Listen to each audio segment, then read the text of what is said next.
IPS अधिकारी एक dashing, कडक शिस्त, कठोर मेहनत घेणारं व्यक्तिमत्व। पण आज आम्ही अशा एका IPS अधिकाऱ्याबद्दल तुम्हाला सांगणार आहोत ज्या ॲक्ट्रेस सुद्धा आहेत, त्या म्हणजे भोपाळच्या सीमाला प्रसाद। या अशा IPS अधिकारी आहेत ज्यांनी त्यांचं स्वप्न पूर्ण करत आवडही जपली। सीमाला या पहिल्याच प्रयत्नात UPSC उत्तीर्ण झाल्या आहेत। शिक्षणासोबत तशी त्यांना लहानपणापासूनच डान्स आणि ॲक्टिंगची आवड होती। स्वतःचं शिक्षण पूर्ण करत त्यांनी ती सुद्धा जपली। 2010 मध्ये त्यांना पहिल्यांदा चित्रपटात काम करण्याची संधी मिळाली। 2016 मध्ये अलिफ आणि 2019 मध्ये आलेल्या नक्केश या 2 बॉलिवूड चित्रपटात त्यांनी अभिनय केला। त्यांना ही संधी डायरेक्टर जयगम इमाम यांनी दिली। डायरेक्टर जयगम त्यांच्या अलिफ या चित्रपटासाठी कास्टिंग शोधत होते। त्याचवेळी दिल्लीतील एका कार्यक्रमात त्यांची सीमाला यांच्याशी भेट झाली। त्यांचा साधेपणा आणि निखळ सौंदर्य पाहून जयगमने त्यांच्याकडे भेटण्यासाठी वेळ मागितली। यानंतर चित्रपटाची पटकथा सांगून त्यांनी लगेचच सीमाला यांना चित्रपटाची ऑफर दिली।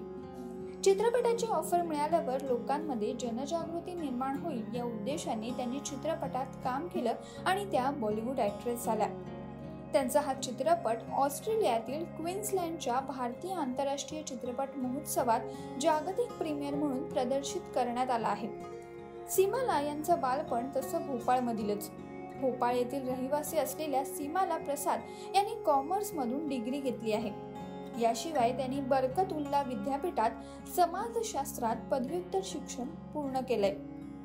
शिक्षण पूर्ण केल्यानंतर त्यांनी मध्य प्रदेश लोकसेवा आयोगाची परीक्षा दिली आणि त्या यशस्वीरित्या उत्तीर्ण झाल्या। सीमाला यांच्या कुटुंबाबद्दल बोलायचं झाल्यास त्यांचं संपूर्ण कुटुंब हे शिक्षित आहे। 1975च्या बॅचचे IAS अधिकारी डॉक्टर भगीरथ प्रसाद यांच्या त्या कन्या। त्यांच्या आईचं नाव मेहरुनिसा पवरेवज असून त्या प्रसिद्ध लेखिका आहेत। एकंदरच कठोर मेहनत घेत स्वप्न आणि शिक्षण पूर्ण करत आवडही जपता येतं याचं उत्तम उदाहरण म्हणजे सीमाला प्रसाद। तुम्हाला ही स्टोरी कशी वाटली आम्हाला नक्की सांगा आणि अशाच नवनवीन माहितीपूर्ण व्हिडिओसाठी माय महानगर मानिनीला जरूर सबस्क्राईब करा।